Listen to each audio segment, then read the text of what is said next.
राधे राधे। आप सभी का YouTube चैनल पर स्वागत है। कर्मफल। एक गांव में एक सुनार का घर था। उस सुनार का काम बहुत अच्छा चलता था। काम बढ़ाने के उद्देश्य से उसने एक दिन बहुत सारा सोना मंगवाया।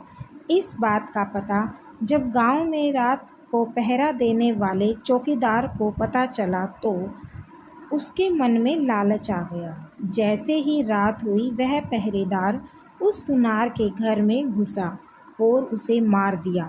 सुनार को मारने के बाद वह जैसे ही बाहर निकला तभी उसे सुनार के एक पड़ोसी ने देख लिया। वह पड़ोसी बहुत ही सज्जन पुरुष था।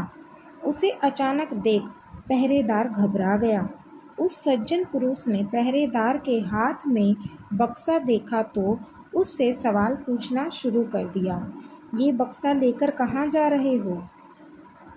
पहरेदार घबरा गया। शोर मत मचाओ। देखो, इसमें से थोड़ा सोना तुम ले लो, थोड़ा मैं ले लेता हूँ। पड़ोसी ने कहा, नहीं, मैं गलत काम नहीं करता। यह सुनकर पहरेदार ने उसे डराने के लहजे में उससे कहा, देख, मेरी बात मान जा, नहीं तो बहुत बुरा होगा। फिर मुझे दोष मत देना। धमकी देने पर भी जब वह सज्जन पुरुष न माना तो उस पहरेदार ने ज़ोर ज़ोर से चिल्लाना शुरू कर दिया। तब सब लोग इकट्ठा हो गए। तब वह सबको झूठी कहानी बताने लगा। ये आदमी सुनार के घर में यह बक्सा लेकर जा रहा था। मैंने इसे पकड़ लिया है। जब सब लोगों ने सुनार के घर जाकर देखा तो सुनार मरा पड़ा था। पुलिस को बुलाया गया और पुलिस ने उस निर्दोष व्यक्ति सुनार के कत्ल के इल्ज़ाम में पकड़ लिया। मामला कोर्ट पहुंचा। उस आदमी ने जज के सामने बहुत कोशिश की खुद को निर्दोष साबित कर सके, लेकिन सारे सबूत और गवाह उसके खिलाफ थे। जैसे ही उसको फांसी की सज़ा हुई वैसे ही उसके मुंह से निकला, भगवान के दरबार में कोई न्याय नहीं। जिसने मारा है उसे कोई सज़ा नहीं और जिसने कुछ किया भी नहीं उसे फांसी की सज़ा मिल गई। जज को उसके इन शब्दों से लगा कहीं उन्होंने फैसला कोई गलत तो नहीं किया। जज ने सच का पता लगाने के लिए एक योजना बनाई। अगली सुबह एक आदमी ने रोते रोते जज के पास आया और बोला, सरकार, हमारे भाई की हत्या हो गई है, जिसकी जांच होनी चाहिए। उस समय जज ने फांसी की सज़ा मिले व्यक्ति और उस पहरेदार को उस मरे हुए व्यक्ति की लाश उठा कर लाने को कहा। जब दोनों दिए गए पते पर पहुँचे तो देखे कि खून से लथपथ लाश चारपाई के ऊपर पड़ी है और उस पर चादर डाली गई है। दोनों ने उस चारपाई को उठाया और चलने लगे। रास्ते में उस पहरेदार ने उस फांसी की सज़ा मिले व्यक्ति को कहा, अगर तुमने उस रात मेरा कहा मान लिया होता ना, तुम्हें फांसी की सज़ा भी नहीं होती और सोना मिलता 100 अलग। इस पर उस व्यक्ति ने जवाब दिया, मैंने तो सच का साथ दिया है, फिर भी मुझे फांसी हो गई। भगवान ने न्याय नहीं दिलाया मुझे। चलते चलते जब दोनों ने जज के सामने पहुँचे तो चारपाई पर पड़ी हुई लाश एकदम उठ गई।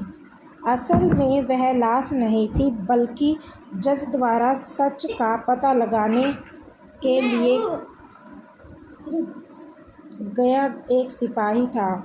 उस सिपाही ने उठकर सारी सच्चाई जज को बता दी।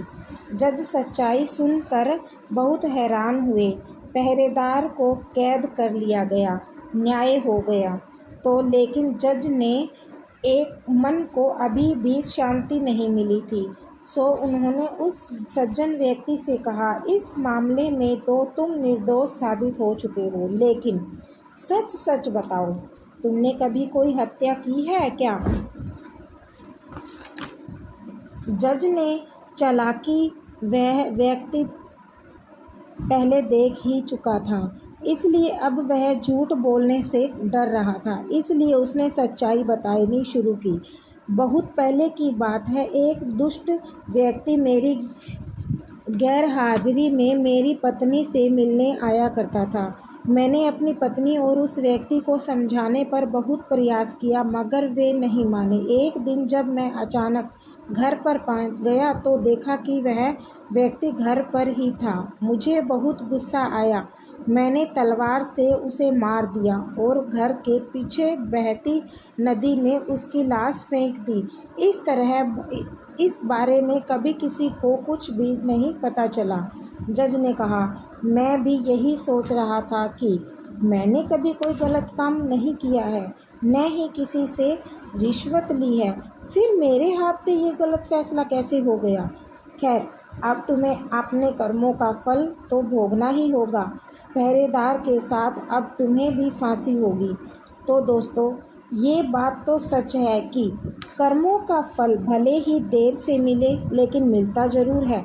फल कैसा होगा, यह इस बात पर निर्भर करता है कि आपके कर्म कैसे थे। आप अपने बुरे कर्मों का फल अच्छे कर्म कर के ही टाल नहीं सकते। जैसा कि उस व्यक्ति ने पहरेदार को रोककर अच्छा कर्म करने के कारण भी उसे बुरे कर्म नहीं भुलाए जाएंगे, इसलिए उसे इसके पुराने कर्मों की सज़ा मिली। भले ही देर से मिली, लेकिन मिली। कर्म फल पर कहानी है। आपको कैसी लगी? अपने विचार हमें कमेंट बॉक्स के ज़रिए ज़रूर बताएं। जय श्री राधे राधे।